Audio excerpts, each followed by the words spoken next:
So I don't want to give some guy a bad review and the next day get killed, you know? So, like, 5-star for you. One day you're feeling like on top of the world, you are sort of unbeatable.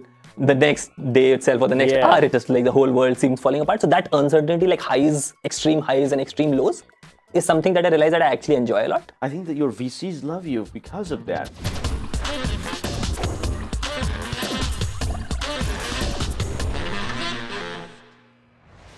Welcome to the Tom Style Show. Thank you so much, folks, for joining us. We really appreciate the support. This is so exciting. Today, this is crazy. Amit Singh, the man, the legend, you know. Amit Singh is the founder of Weekday. And you're thinking, Weekday, what is that? It's a recruiting app that helps companies recruit engineering talent with upfront reference check. Thank God I remember. but you know, this is an innovative idea. Anyone in the Valley that have hired engineers, they know how painful it is. You could be a billionaire, you could be a millionaire, you could be anything. When you're hiring engineers from the Valley or engineers from anywhere in the world, whether it's Beijing, Shanghai, or Bengaluru, doesn't matter. If the engineer knows his value, his or her value, God, you know, that's going to be hard. So he is solving that problem. It's a huge problem, huge industry, complex problem. But Amit Singh, that's the man. Thank you, Amit, for coming on the show. Tell us in your own words, tell us anything you want to say about Weekday. Yeah. First of all, Tom, thank you so much for having me. It's an honor to be here. Okay, so about Weekday, we are a recruiting app wherein companies find engineering talent which have upfront reference checks. So you can think of us like Amazon for hiring talent. Like, for example, when you go and buy a product on Amazon, okay, you see what exactly does the product description, what it is, but more than half your decision making is actually done by like the reviews, etc. Right? You go to a restaurant, you look at reviews first, and then you go to the restaurant. Yeah. But when it comes to actually hiring engineering talent or hiring any talent for that matter, you don't look at that. You look at just like a resume. Yeah. And like which is basically equivalent to like a product description. Yeah. But you don't look at any reviews. You don't have any past information like what this person has done. Like you don't have any of those reference checks. So you can think of us like in like sort of a reductive form, like an Amazon for talent. Yeah. And they basically, in order to get that reference checks, which is upfront. So basically the key thing which I talk about is like you have upfront reference checks. So a lot of people do reference checks when they're actually hiring someone, but that is towards the very end. So they do it once they've already made hiring decisions. Okay, I want to hire this person. Let me just look for if there are any red flags to this person or not. But even if there are like a small sort of gray flags for that matter, you would sort of go ahead with that. Yeah. The other thing is that you basically ask that person for that, hey, can you give me 2 people I can talk to who have worked with you earlier? That doesn't really do anything for you because those very likely would be positive. Like, why would anyone give someone someone's reference who the guy that hates me give his reference? You wouldn't do that. Never happened. And that's why it never works. Like you don't actually derive any value of going through that exercise. Yeah. As opposed to that, for us, like the biggest thing is that how do we make that reviews or reference checks more trustworthy? So a part of that is that candidates never get to see that. It's only employers who see that. And candidates, while they have consented that, okay, you can collect references on me, but they don't know who it is going to be asked from. So, and there is a bunch of stuff that goes on into getting those reviews in place, which is equivalent to like Amazon reviews. For making that kind of a recruiting app possible. So that's basically in a nutshell what we do. Wow. So that's an incredible idea, as you mentioned about the Amazon analogy, right? That we definitely look at the review first. At least some sort of the review to see who is saying what about that product before we purchase, right? For the candidates, you're looking at the resume that could have anything on it. And then you're talking to the people that most probably would give a positive review, and it's at the very end. The one thing with the candidate selection, the people, they actually do the interview, so the technical round to test the product a little bit before they bring in. But that's a big waste of time. Exactly. Because you were testing a lot of products that you had no business testing. Exactly. Right? Yeah, it's very similar. Like, for example, you're going to buy like a t-shirt. Yeah. You're looking at, for buying such a small thing as t-shirt, you're looking at so many reviews. You're doing like, okay, is the fabric good? There's so much stuff that you look at. But when it comes to hiring someone which is actually going to make or break like the culture of the company, yeah, while you should do those interviews, but the idea is that that's a lot of wasted effort. Like for candidate, like a person is going through so many interview rounds, and that's basically because there's no trust. Yeah. So when you're actually hiring a stranger, how do you establish trust? So you make them go through hoops. You make them go through like unnecessary steps, and then you see that, okay, this is the end person that has stayed with me. Now this person must be good. Yeah. But there's still no trust. Like that trust builds at a later stage. So what we are trying to do is like, can we bring that trust up front? Wow, that's really. But right now you're focused on engineers only. Yeah. So like to begin with, we're looking at just engineering talent because that's where most of the companies struggle with. Like they can't hire engineers. Yeah. Because you know, the other ones, you know, general other blue collar workers, you know, you don't you still need the product. I think that would work as well for your product, but on a later stage, because these ones are very high paid. So you really need to know if it's a good match. Even you need to look at the others as well. For example, like Amazon started with books, right? Like we are starting with engineering talent. Wow. So but the idea is to sort of expand to much further verticals. Man, so you had this story because you had a startup before. Yeah. The Memer. Yeah. Right? And you were the TikTok of India. And then you had an acquisition and you sold. And so you had some experience from there. So tell us a little bit about Memer and the experience that led you to start this one. Yeah. So actually the idea of Weekday came during Memer time because that was our previous startup, and we'd always heard that, okay, hiring talent and specifically engineering talent is difficult. Yeah. But when you actually go through that, so that is another experience. Like, okay, it took us 3 months to actually hire one particular person. Like we were looking for an Android engineer. It took us 3 months. I don't know how many intro calls I would have done. I've just called people randomly. Okay, hey, this is what we do. Is it interesting for you? Do you want to talk? And I'd gone like that was like a 3-month harrowing experience for us. We did find someone. We hired that person, and that person came to office. We worked for a week, and all of a sudden, that person didn't show up the next day. Oh man! I've like till date, I've never heard back from him. I wrote me so many emails, like tried calling the number that we had on file, like nothing worked. And that was, so then we had to go through another journey, like, okay, now we have to find another person, spend another 1.5 months there. And in fact, for that particular person, we after we had gone through that experience, we actually called up a few people like mutually because we were just worried, like, what happened to this person? This person is not responding to me. Is there something happened to him? We tried contacting like sort of mutual kind, like who might know that person, and it turns out that the particular person had a history of doing this earlier. Oh, whoa! So, wow! If we had actually done those, like if we had known this earlier, was around, we would have not gone through that. Wasted those 4 months, like, and in a particular startup journey, 4 months is a long time. Yeah. And we just wasted that because of a bad hire. And then like, okay, there has to be a better way. One, finding talent, like just surfacing talent is so hard. Yeah.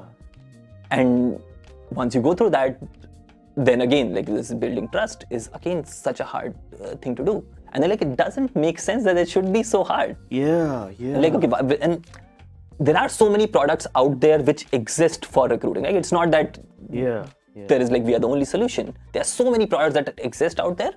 But when it comes to actually hiring and just finding talent and finding trustable talent, you would be surprised how few they are. Yeah. Like, and you talk to like any founder out there who has tried even now, I'll bet you a lot of money that they would not be happy with any solution that they have tried so far. That is correct. That is correct. You know, because our you know, what do you do if you're a founder, if you need to hire? Yeah. You go post on job boards, right? Yeah. whether it's the university job boards, whether it's Handshake, whether it's Indeed.com, Dice.com, right? You post Monster, whatever, all these things. So these are job boards you're paying, just like you pay Google AdWords, right? Exactly. To get your post in front of a lot of people. And they watch it and everybody applies. I have received, for a developer position, I have received resumes from a lot of random people that had nothing to do with development ever, because they just receive it, they auto apply, right? And then it's your job to go through the resumes and see, oh, okay, this guy has nothing to do with development, and then these people have something to do. And then out of those people, you got to go through, okay, do any of them know the software that I'm looking for, or the technology experience that I'm looking for? You go there, and then you have to set up a call, to schedule the calls, right? And then you talk to them. And initial call, everybody is a superstar. Then you give them tech, half of them drops out, some of them passes. And then finally the guy you select, by the time he got an offer from Google, he's gone. Yeah. And you're like, what just happened to my life? Oh my God, this is insane, right? Now, the other way is you go find somebody like, random, and or okay, this guy's gonna stick around, this guy's gonna stay, but the product they develop is no good. So then again, 6 months later, you're like, oh my God, I should have spent more time with the hiring. Yeah. So it's an insanely difficult problem. Nobody has a solution, no matter how many ways. And then a lot of people started the LinkedIn reviews, which you were trying to take over. But the LinkedIn is, it's a social media, it's hiring, it's recruiting, it's reviews, it's I see pyramid scheme people in there, like everything. I'm like, okay. Nowadays, I go there and, a lot of people, startups, and then some people have the real estate seminar going on. I'm like, what's going on here? Because, they are trying to be like the Facebook, they're trying to have everybody, they have the ad revenue, all kinds of things going on. And so what you're trying to do, as far as I can see, you're trying to build a product that people can trust. Yeah. So the trust is a big factor in your system. Yeah, exactly. And what you talked about, right? Like, for example, you do a job post on like a particular platform, which is like an advertisement. Similar to, like, for example, like if Amazon wasn't there, you were looking for, let's say, a t-shirt. Imagine a scenario where you had to post a job that I am looking for t-shirt, and there are the vendor, like shopkeepers who are trying to apply to you. They say, this is the shop, this is the t-shirt that you want to buy. Yeah. And that's such a broken experience. Why would you have such an experience? Wherein, as opposed to that, like, for example, like expecting candidates to come to you. And that works when there is not a specialized talent. But when there is specialized talent, the job post model where candidates will come and apply to you doesn't work. So it has to be like a platform wherein candidates is more like candidates are available. You can look at them, look at what they have done, like you can look at reviews, and then you can buy, which basically is like a hiring. You're buying their time. So you hire a particular person, and the second aspect of trust is very, very important here, because this most likely would make or break your particular company. And especially when it is early stage. Now, while there are companies like, for example, LinkedIn has those reviews per se, which is called LinkedIn recommendations. Have you ever seen someone say there that, okay, I would not recommend this person, don't hire him? Yeah, I have never Then why would you trust that review? That's so true. I have never seen that ever. Wow. Then what value does it add to you? Do you even look at that review? Like, okay, if you can't trust it, why would you look at it? That's a very good point. Even, the DoorDash, I order DoorDash a lot. I never give them bad reviews, because usually when I pick up DoorDash, it's 2 a.m., 3 a.m. in the morning. It's dark outside, so I don't want to give some guy a bad review and the next day get killed, So, like, 5-star for you, even though the guy came like half an hour late, whatever happened. So, that's a very good point. The trust system. So, how do you build the trust, right? So you're collecting the reviews behind the scene, right? So what's the process like? Yeah. So that's basically the sort of the secret sauce, which like is like behind the curtain things that go on. Yeah. So, and there, for example, aspect like confidentiality becomes very, very important. That, for example, like DoorDash review, you don't want to be killed the next day. The person knows your address. Right. So very similar to that, but like for example, in a much milder form. Like obviously, like if you give someone a bad review, they will not kill you. But so we have like a community of software engineers right now who use our product, which is like a sort of a gamified version of providing reviews, giving vouching for other people, looking for jobs, giving referrals, and we make all that a very sort of easy 5-second process. So you're answering questions about people you know, you connect your email contacts, you connect your LinkedIn connections onto our platform, and then it gives you like a list of people that you can vouch for. And that's how we end up collecting. And they basically say that, hey, if anyone of my connections is looking out for a job, then I'm happy to provide reviews on any of my connections. And that's how we sort of build this very engaged community of software engineers, which right now is of around like 70,000 people. Wow. 70,000 people community. In the back engine. That's powering. That's powering what the sort of the review system that. So what is my incentive to do that for you? So one is like you are looking for referrals yourself. So it's like a gamified version. You're looking for jobs, and because it is just like extra 5-second thing. For example, what is a review for you providing a review on Amazon? It's because they're nudges, and it's because it's so easy to do that. And then we basically make it like a fun exercise. Hey, why don't you answer this particular person? This person will be really benefited if you actually end up providing a review. Which can be either from the point of view of, oh, hey, do you know this person? Like, do you want to help out your friend? Or do you want to help out this founder who's looking to hire? Why don't you tell him a little bit about your experience with this particular person? Which is a lot of built around goodwill and just making it super easy, and gamification, obviously. Like so there are some bit of rewards, etc., that basically come into just nudge the people along that, hey, it just takes 5 seconds. Why don't you answer this? No, that's very good. Now the thing is, if I am the job seeker, will I ever get to know those reviews? Like, what were those? No.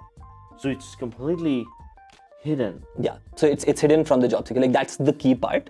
That if the job seeker knows that, then it sort of defeats its own purpose. Then it becomes a LinkedIn recommendation. Right. Okay. So I won't get to know who these people are, what feedback they provided, etc. But you would have consented to, hey, you can collect references, and who would you like sort of agree to give it? For example, if you're working in the current company, you would not want your current company colleagues to actually know that you're looking out.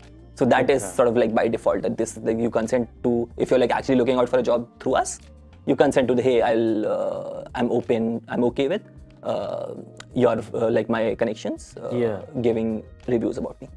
Wow. So it's a very extended review network for the job seekers. In the engineering talent, man, that's fantastic.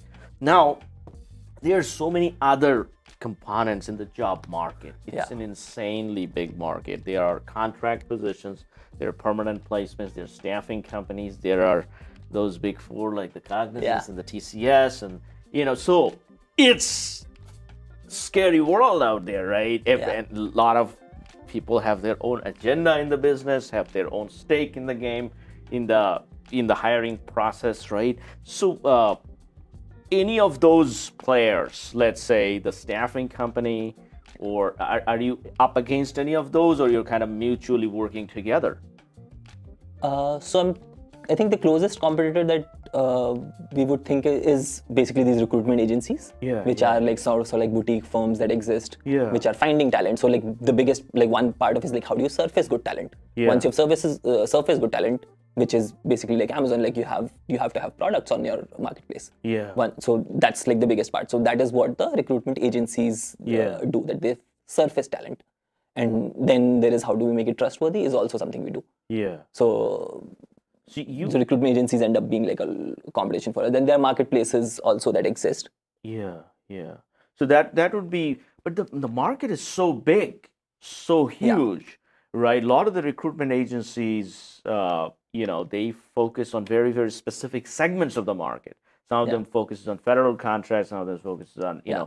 so you are, but in a sense, I can think of they are also benefited from you because when they're surfacing the talent, they could be using your Yeah, software exactly. Yeah. to get access so that they Yeah. have a better system, right? They Yeah. can. So yeah, that's something that we want to do like Yeah. eventually, like okay, like once we sort of expand from just the engineering talent, and how do we sort of Yeah. use this network in a more sort of extensive way. So the one thing that I think you take 15% of the first year salary. Yeah. So that's once the guy gets hired Yeah. and once he completes more than a month.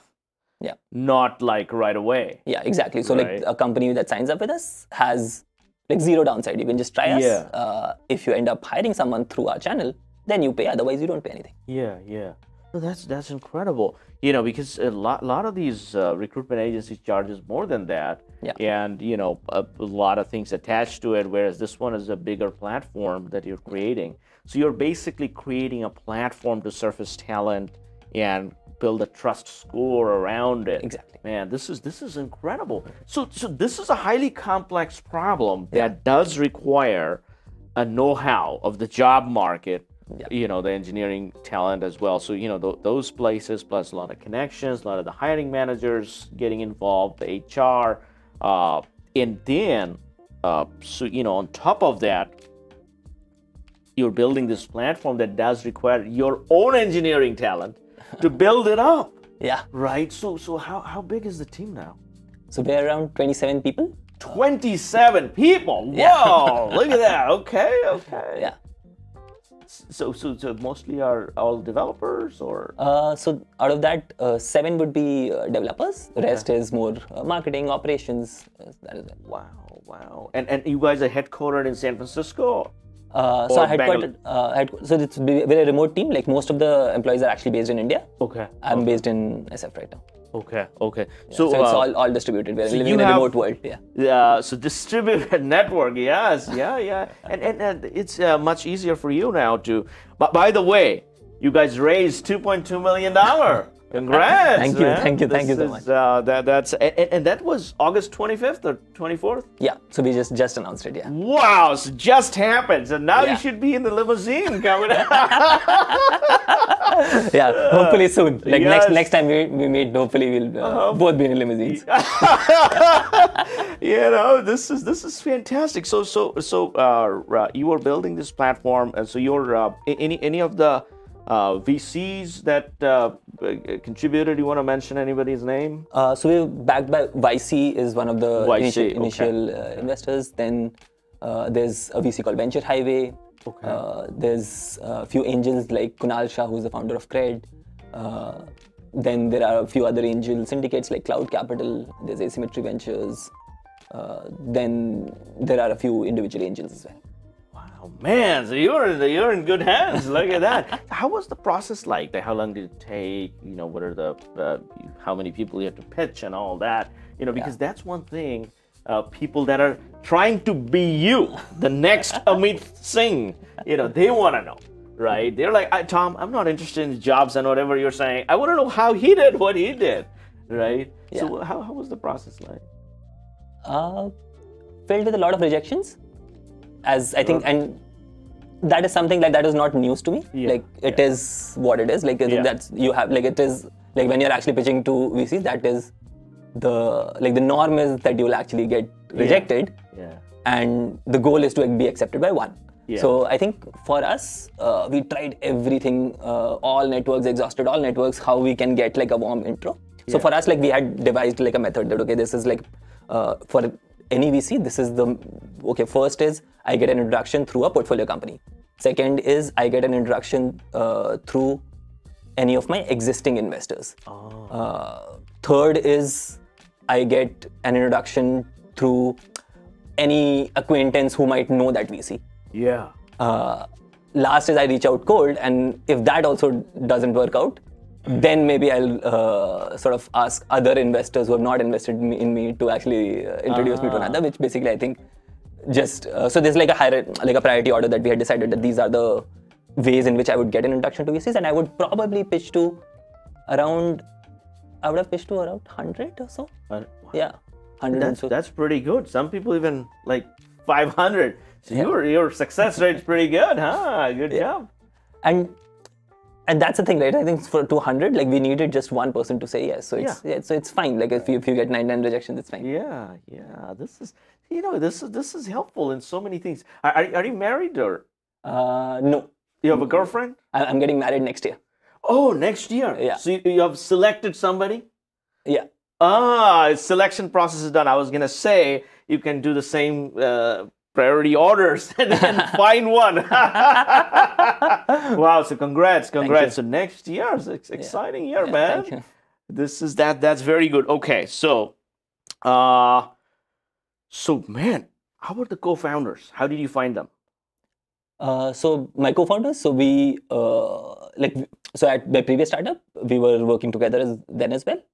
Oh. So the same co-founder is there. Yeah. How I met them was, so we were roommates. Okay. So like me and my co-founder Chetan, like so we sort of lived together because we were in similar jobs, trying to make it in Mumbai. Yeah. And Mumbai, that's an expensive place, right? Yeah. It's like the Shanghai of India. Exactly. Shanghai wishes. Oh man, this is so you went to IIT. Yes. Computer science. No, material science. Material science. Yeah. Oh, I took a material science class back in the days. It was so fascinating. Yeah. It was so fascinating. So wow. So you were all into fascinating stuff. So IIT Bombay. Yes. Why do they call it IIT Bombay, not Mumbai? Or do they call it Mumbai? No, they don't call it Mumbai. So, Mumbai was earlier called Bombay. Oh, okay. And sort of the brand name, like it's very hard to change brand names, right? Yeah. So it was IIT Bombay because for a long period of time, Mumbai was called Bombay. And when they renamed the city, it takes there's a lot of brand equity associated with the college. So it's harder to change the name there.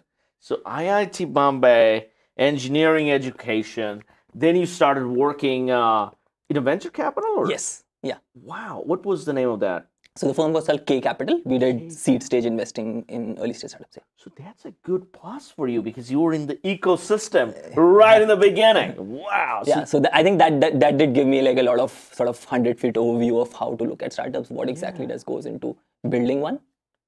So that was very helpful as like sort of someone starting out their career, just figuring out what to do. So you were an analyst over there, or? Yes. Okay. So we were analysts. So did you like the venture capital world and want to move up the ladder or start your own, or you said, you know what, I want to be a founder, which obviously we know the answer to. So then you said, okay, I want to be one of the founders, right? I wanna be the decision maker. I want to be involved. So for me, like getting into that job, the reason was because I wanted to start. Oh. So at that point of time, I thought, okay, what is the best way for me to learn about how to do a startup? So there are multiple options. That one is I can actually go and work in a startup. Yeah. Or I could work at a VC firm which looks at multiple startups. So that at that point of time, I think neither would have been like a bad choice. Yeah. But I just, at that time, my reasoning was that, okay, if I work at a particular startup, my learning would be very limited to that particular domain and what exactly goes on into that startup. Versus if I can get an overview of like multiple sectors, etc., that might be that might help me more in just figuring out what kind of startup I want to do. Yeah. Man, that is so smart, and I cannot possibly imagine you're like 20-something-year-old, 21, 22. You figured it out that how should I be able to get access to a lot of ideas and maybe down the road process, do something on my own in one of those ideas and take it further. That's so smart. Looking back, if I had the chance in my life, I went straight to one company. I worked in a couple of companies through them. I had a chance, but I learned their business and I opened a similar company and kept with it for years. So once you choose something, you can't go back like, oh, okay, let me do something else. Yeah. You have to make it and then maybe deploy your capital or figure out other things on the side. So I think that's a balance that you have to strike. That okay, how much of sort of like an overview learning that you want to do versus how much of an in-depth learning that you want to do. So before choosing that, okay, this is what I'll go in-depth in, I wanted to have some bit of sort of 5 feet deep understanding of each of these things. And once I feel it in my heart that, okay, this is something that I want to do and feel very passionate about, that's when I go so deep into it. That was unbelievably smart. You were a very, very intelligent man. So how did you think about that? The reason I'm asking is, did you guys have a business class in IIT Bombay, or you were reading a lot of books, or you're kind of intuitively come up with it? Just trying to figure out how did you come up with that overview learning could be a good place to start. I think I applied that same thing on the decision that I actually want to do a startup or not as well. So like for example, like growing up, I grew up in like a small town in India called Lucknow. Wherein like starting a business was not like a thing that you do, right? Like that's so in my whole family, like everyone did like government jobs. So it was not a thing that I had thought of. So my only goal was that okay, I want to go to a good enough college, like have like a world-class education, and that's about it. So once I got into that IIT Bombay, my goal was that I want to go into as many fields as possible and explore a little bit of everything. So they're like, and they were in, and the good thing about that university was that it had a lot of people doing a lot of different stuff. So there were a few people who were doing filmmaking. There were a few people who were doing sort of taking business classes. There were a few people who were doing design. And I sort of did everything which was there. I did a bunch of side projects, which were like, for example, I created like a website which was reviews of courses, different courses that you could do. Reviews, yeah. And that a lot of people use, and that okay, I felt like okay, I built something from scratch. People are using it, and that feeling of like happiness when you see that okay, there's something of value that you've created, and other people are deriving value from it. That sort of stuck with me, and so that was one part of it. I realized okay, this is something that seems interesting. I don't know what happens, and like let's just try doing all other stuff as well, which I tried. I took like design courses. I took like different courses which were possible, and then I realized okay, my heart is actually in building, and like where I derive the most happiness from is actually building something of value for others, and like when I see other people deriving value from what I've done, that's where I derive the most amount of happiness from. So I was just trying to see that okay, what are things I can try, and how will I be the most happiest doing, and that's when I figured out okay, I want to actually do a startup. And once I thought that okay, I want to do a startup, how to go about doing it, that's when the whole thought process of let's look into a little bit, let's research, let's analyze, look into what different kind of startups go through, what kind of their journeys are. And that's how I sort of got into VC. Man, that's so fascinating. Now, the other thing is, it's one thing going into a startup. The other thing is the money part.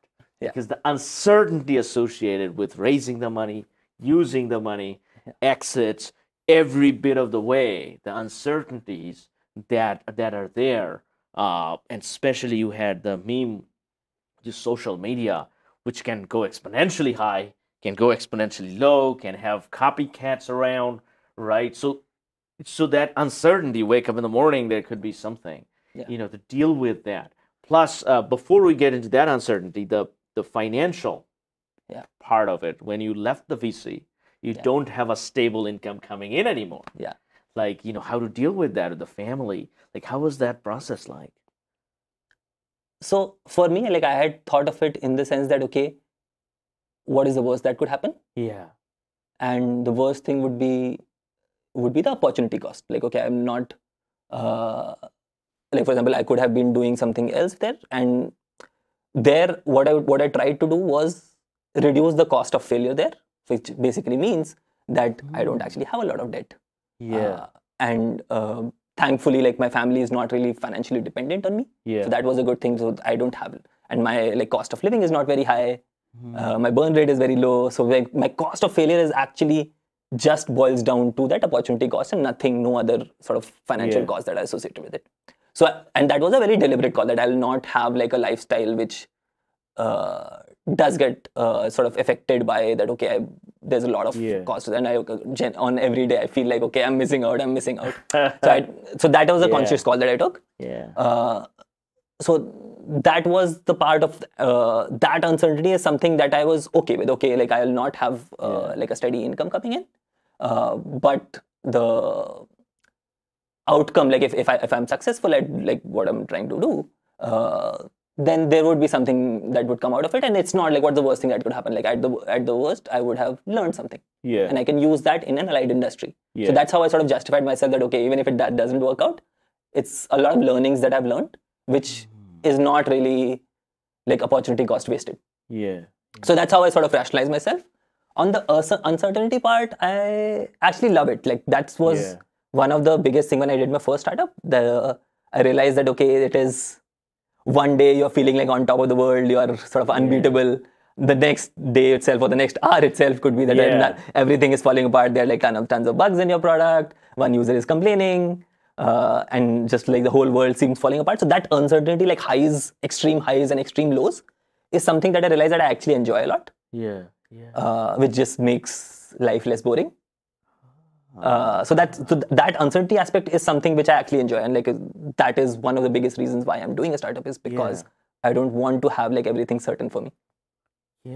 So you are designed genetically to take on these uncertainties. Man, that's a big thing.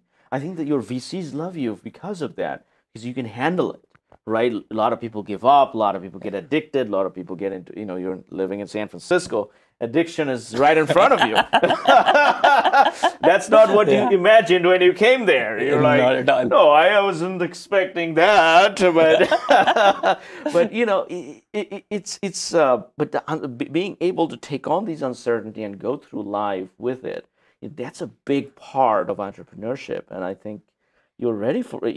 You're already demonstrated that, and now this is the second time. So okay, so we see the journey. And so with your first company, anything that stands out, anything you want to share in terms of the product, in terms of the lessons, in terms of anything? I think one of the major lessons that I took from it was like how, like for example, like when we sort of started like about our previous company, that was like a consumer social product, which was basically trying to become like TikTok of India, which is like content creation. Now with that, we had built it with the view that there are a lot of new to internet users coming to India because for the first time, there's not a lot of regional content available. And we could address that gap. So now that was a very top level thinking, like that, okay, there's a market gap, I'll identify it, I have identified that market and I'll solve it. As opposed to what I'm doing now, that was a more sort of bottoms up approach. That, okay, I faced this problem myself. I would be the user of this particular product. Like the first version that builds, I would be the user. So it's very intuitive for me that what exactly to build. As opposed to what I was doing earlier, it was more like a science experiment. I have to talk to a lot of users to get an intuitive understanding of what would user want. Because I'm not that user. I know English. So I have access to a lot of English content, and I have access to all the English content creation tools. As opposed, but what I was building for was like a new to internet user.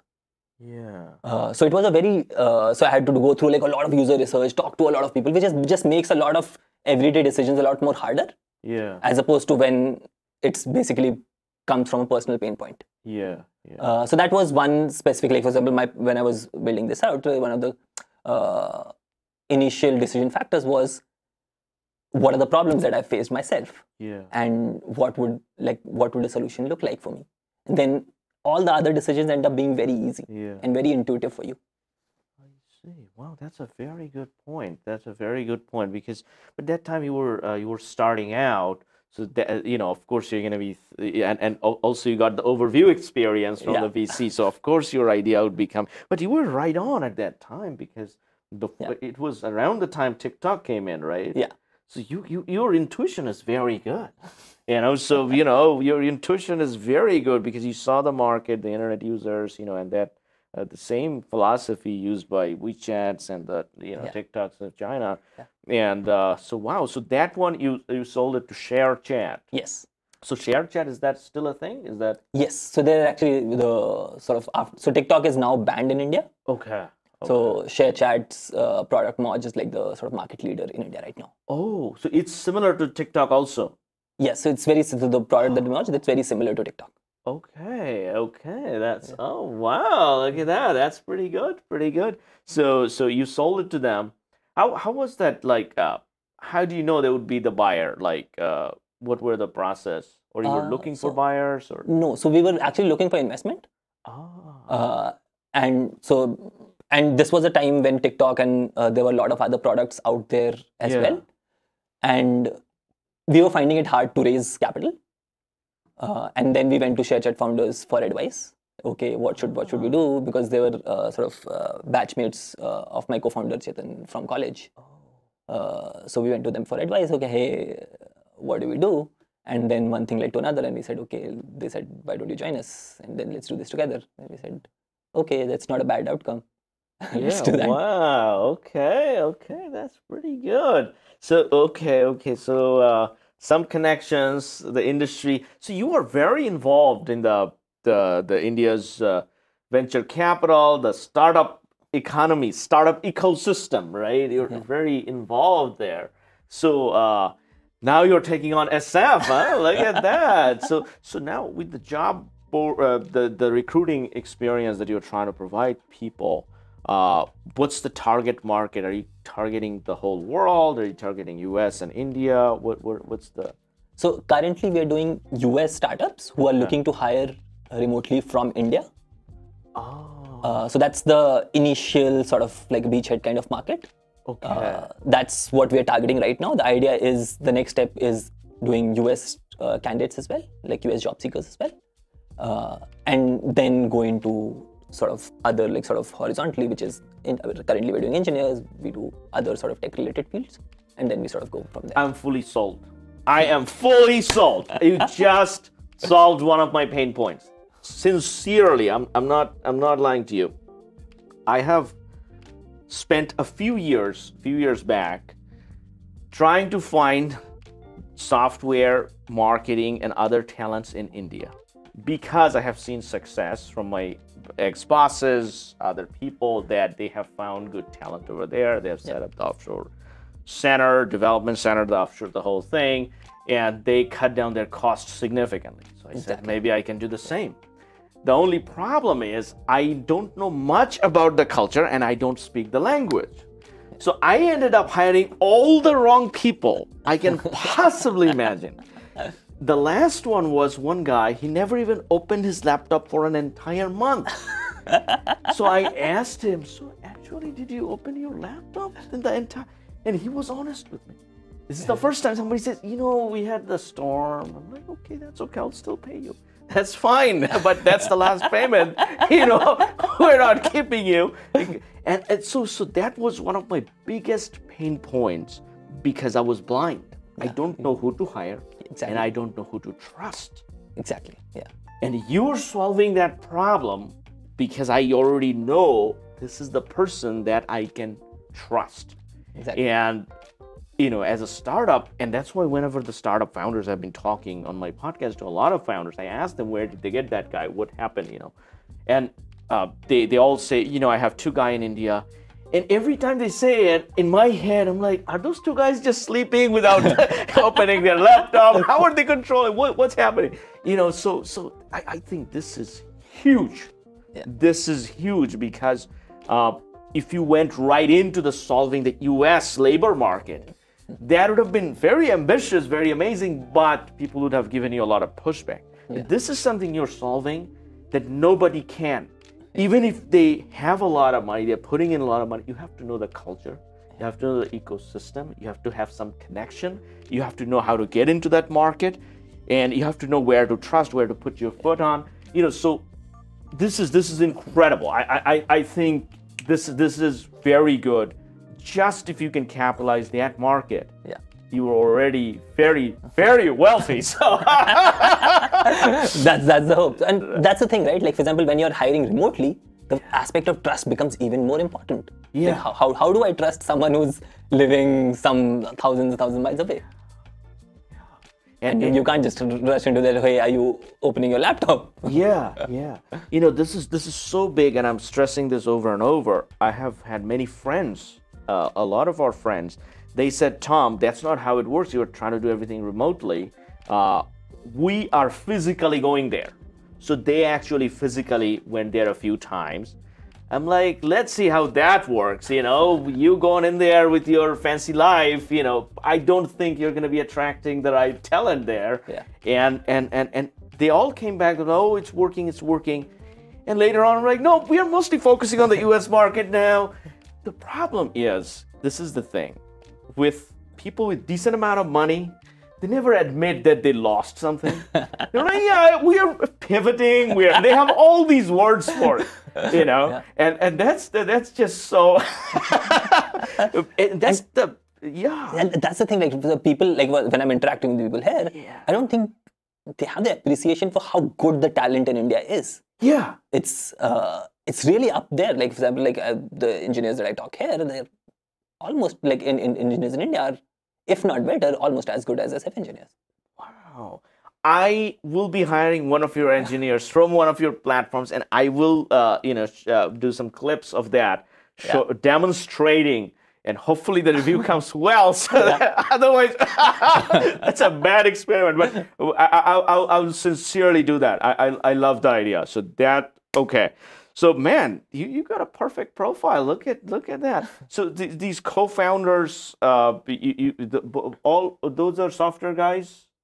Yes. So Chetan, who looks at product, and Anubhav, who's the CTO. So he looks at the technology aspect. The product CTO, you're the CEO, fundraising, the face of Weekday.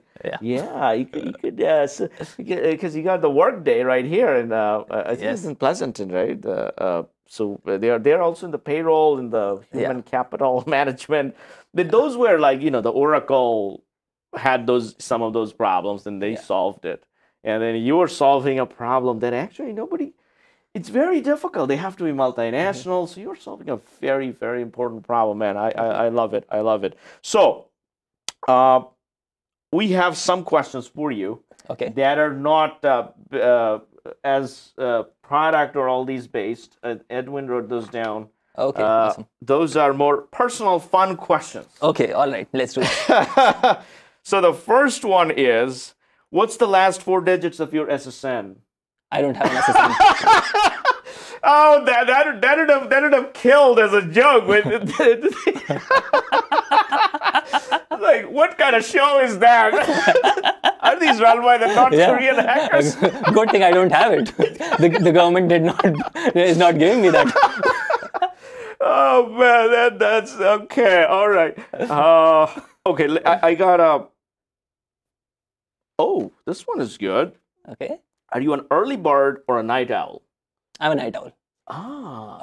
And that was. So one was that basically nighttime is when like nobody else is awake. Yeah. So you get your time to yourself and just think. And then eventually it led to, because I was working from India and most of the customers are based here. Oh yeah. So I have to be awake at night. Oh yeah. So you're probably pretty much up until like 4 a.m., 5 a.m. here? In the US time? So I would be like at like, so I'm like at night time, that would be like 2 a.m., 3 a.m. in India. 3 a.m. Wow. So, that's actually, I have my own point of view on that. I have tried the early bird approach, never worked for me. But I did the night owl approach. It always works for if you're the decision maker or you have to do something based on that others would perform on it, right? Because if you're early bird and others are also coming in early, it doesn't work. You got to get their work done when they're sleeping so that when they come in, they have certain stuff to do, and then they run into problems. Then you solve it again at night and then you give it to them. So that way the company's functioning all the time. I had not thought of it that way. Yeah. So that worked for me. For you're very young, so once you because I tried the other one when they want something, can you provide real time? But you're gonna get busy. Right now you're sitting in podcasts, talking, and you don't have because you need the quiet, peaceful time, right? You might say, 1 hour before the podcast. doesn't really work. Your Yeah. mind is in a different place at that time, right? Yeah, and you need like a large chunk of time to sort of work, and that's the time you get at night. Yeah. And you could get it in the morning as well, but I think that's a personality trait. Yeah, maybe once you have the kids, then could be. Yeah. Maybe. That remains to be seen. So the next time you come in, I will be asking you those. How about your some hobbies, activities outside work? Outside of work, I like to read biographies. Man, I asked these questions because we started the card thing. Pritika, but that time we didn't have the card. The guy said the exact same thing. Is this something with the founders that I don't know? Wow, that's so biographies. Huh? Yeah. Any particular biography that you loved? So, Trevor Noah has a book called Born a Crime. Amazing book. But how in the world you know Trevor Noah from over there? Trevor Noah is everywhere. Really? Yeah. Is that popular, The Daily Show? Oh Yeah. my God.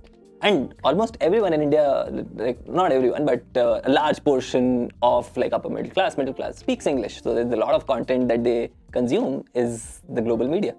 Oh man, I love India. The thing is, a big chunk of our audience is from India. I always wondered about that. I'm like, this many people interested in startups to figure out what they're doing. I was blown away. And there are so many people. Yeah. Because there are so many people, there would be so many people interested in startups as well. Yeah. Wow. I love that. So, but reading biographies. This one is actually interesting because whenever we ask, do you prefer coffee or tea? In the US, we get the answer coffee. How about you? Coffee. Oh, you're also coffee. Whoa, okay. Because in India, we get the answer tea. Yeah. I've never been like a very tea drinker. Yeah. You need heavy action, This green tea and all that, vegan. Oh, okay. So tea is not light, like so the Indian tea, like the sort of masala chai. It's pretty heavy, like you can. Oh, that okay. I don't know. in my So thinking, you would be awake with that as well. Oh, really? Okay. Yeah. That's also pretty good. But I think I've built this habit of drinking coffee.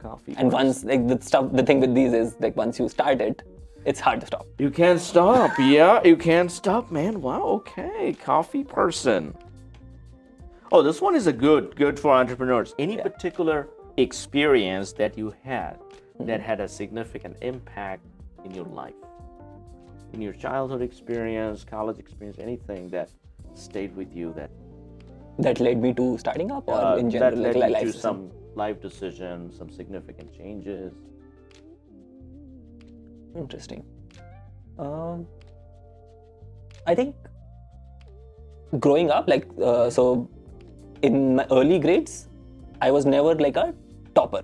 Like I would never get like more marks. Yeah. But I think once it was, I don't remember the grade exactly, like 5th or 6th grade is once I had gotten like the highest marks, which was which is just like, because like once you don't get marks, you sort of try to believe yourself that you're not that good. Yeah. So you will, and once who is not, like the one who's getting marks will always keep on getting marks. The one who's not getting marks will always not get. And then once I sort of got that once, is when that confidence happens that, okay, if I put my mind to it, I can actually do it. Yeah. Which I don't know like what exactly happened or like what I studied to just get more marks once. Yeah. But there's just that confidence of that, okay, whatever I put my mind to it, I can actually do it. And just that, and once you sort of have that, like it's sort of an obvious belief now, but as a child, that was a very difficult thing because I always believed that some people are smart, some people are stupid. Yeah. So just that aspect that, okay, the word doesn't work that way because that is what I had seen all the time. There's few people who are always getting the first, second ranks, and there are few people who are always coming last. So just that someone from like a 25th rank can get to first rank, and it's not set in stone, was I think a pretty big thing for me that, okay, this is actually possible. You can just, and it's not that everybody has that capability and I have that capability. Man, that's so amazing. This is you learned the possibility that it could be possible. Yeah. And as soon as you learned, you discovered something that you didn't know before. This is, I'm a big fan of Arnold Schwarzenegger, the bodybuilder. So he was average person in Austria growing up, and he won one bodybuilding competition that was or just a deadlift he did. He got a little prize.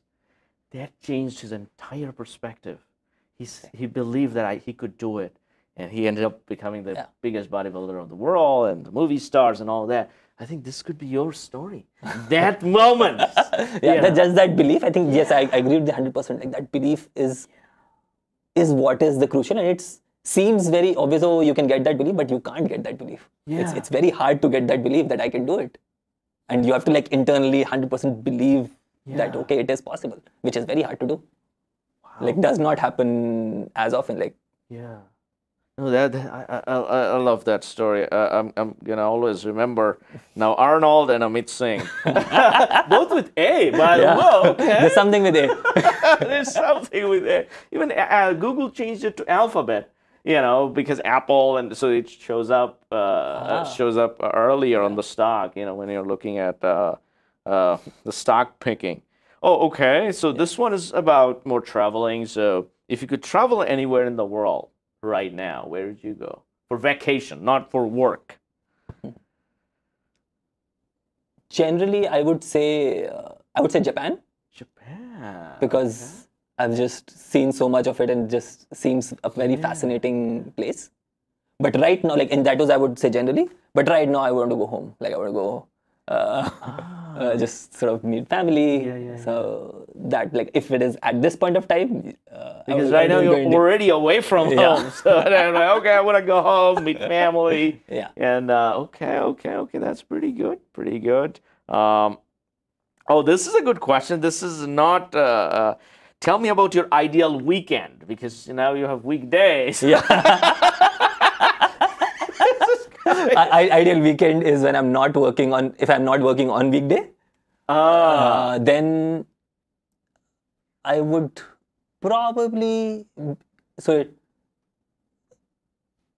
wake up, sort of go to the gym, which is fairly rare for me these days. Yeah. You're in good shape. Thank you. You're not eating enough McDonald's? What's going on? The American system has failed me. And then maybe these days I love enjoying, like in SF, I love going to the park, probably getting some time to read, which is fairly uncommon these days.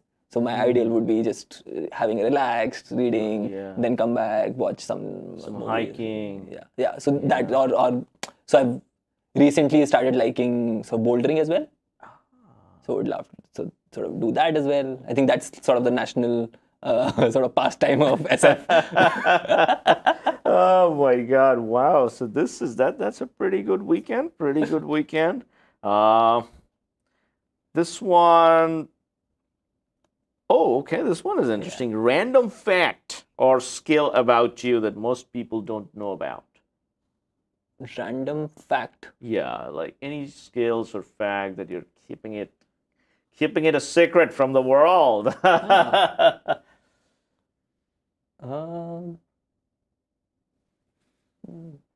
Can't think of any. You're like an open book. You're like transparent. The VC's like, oh, I love that guy. He's an open book. Nothing is secret as such. Right. Nice. Okay. So that's pretty good. I like that. That's a good answer. Because other people would have made up an answer, but you were like a transparent and truthful. Okay. This one.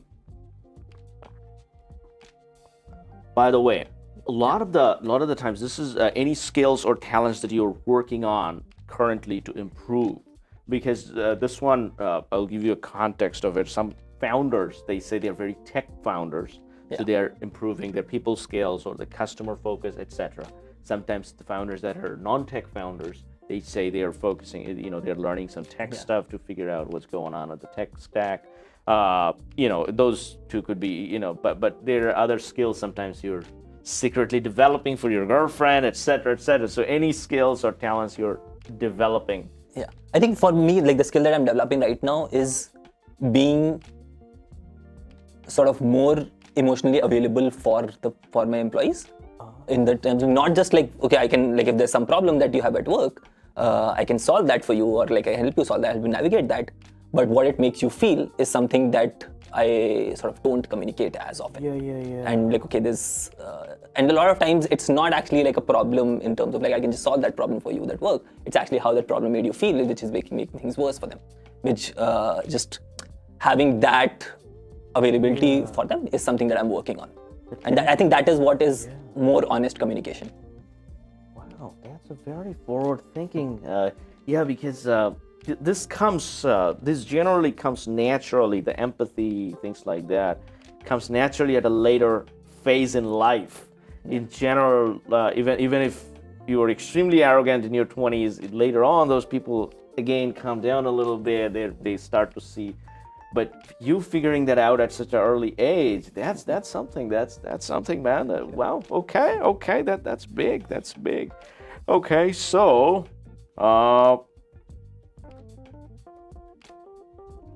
this is, let's see, Trevor Noah, huh? Trevor Noah's books. Look at that. Oh, okay. There's a time machine question. Okay. If you had a time machine, yeah, and you can go back to any previous time, any era you want to go back to, or in the future, where is there any particular era you want to go back to, or go into the future? And if so, what would you like to see?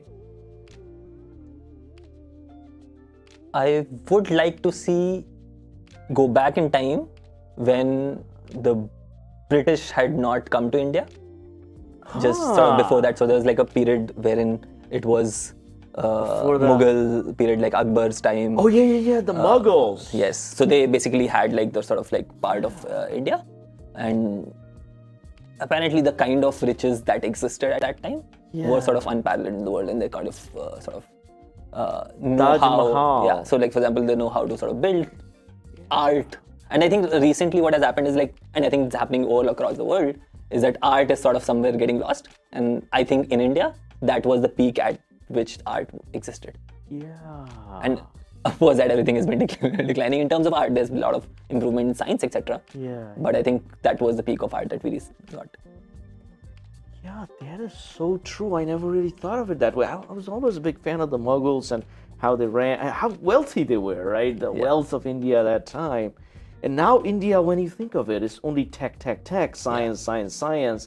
But the art, the soft things in life, we kind of forgot about it. I think Europe has sort of done like a good job at it, just as a preserving that art. Yeah. I don't think India has done a great job at that. Yeah. So, because of circumstances, there are like legit reasons for it, but that's the thing. Yeah, because there are a lot of reasons for it. We got no time for art. We need to figure out how to feed all the people, right? Yeah. So that's a big challenge, especially India faces, and the countries with a lot of population. But yeah, that's a very good answer. Most of the people wouldn't even know what that answer was. Okay. And this one final question. Yeah. After days of very hard work or weeks of fundraising or all that difficult time, how do you unwind yourself? Do you watch the Tom Stahl show? Do you watch the Kapil Sharma show? Do you watch Trevor Noah? Do you have a glass of wine? How do you relax? So that I think has been changing a little bit for me now. Okay. Earlier, it used to be sort of just relaxing, watching something play on the TV. But I think increasingly I'm realizing that like talking to family, like talking to my mom or my sisters on phone while walking, that sort of just like relaxes, and like sort of talking to family, connecting with family. Yeah. And so that's basically my ritual most days. That's how I sort of unwind. Wow, that's such a beautiful answer. Okay, wow. Wow, that's beautiful. You staying connected to the family, that's huge. over in America, people are very isolated. they're watching their clock, when they're doing something with the family. But wow, that's beautiful. So you're staying in touch with your roots. You're, man, taking over a particularly very niche industry, and that, oh my God, I love the product. Whatever you're doing, you are destined for success, my friend. You are all set now. Whenever you guys do new features or anything, new announcements, come over. We want to see you. You need to be a friend of the show. Yes, now I am. Yes. Thank you so much, fam. This is amazing. I don't know how much time passed, but like this feels like a minute. Oh wow! Thank you. That is very kind. So thank you, Amit. We wish you the very best from the show, and that's gonna happen. Come on in with your friends, with your co-founders. Come on back in, and we're gonna have another good time. So, folks, if you have watched this so far, look at that. Okay, this is to I did not know. unwind you. Okay, thank you so much. So thank you for coming in. I know you had to beat the traffic from San Francisco to here, so we want to make sure you have something to sip on while going. Okay, this is another thing I unwind on now. So thank you so much, and come on back in again for another bottle of wine. There's a clear incentive now, yes. Because we figured, the founders are always so stressed out. Yeah. We need to get them relaxed, a little bit. Otherwise, if we give them more things to get their minds into, then they'll be like, oh yeah, let me solve that problem. Let me solve. No, relax. Yeah. And not every time is about problem solving. Oh man, that's beautiful. So thank you so much. And folks, what I was saying, weekday.works. Check it out, weekday.works, and check out Amit Singh on Twitter, Instagram, LinkedIn, everywhere, and talk to him. Figure out if you have a hiring situation going on, just talk to him and figure out how you can have the best talent from India with a very reasonable price, and that's what he's going to help you with. So Amit Singh, weekday.works, Weekday, the founder of Weekday. Thank you, Amit. Thank you so much, Tom. It was a pleasure. Thank you so much. Thank you.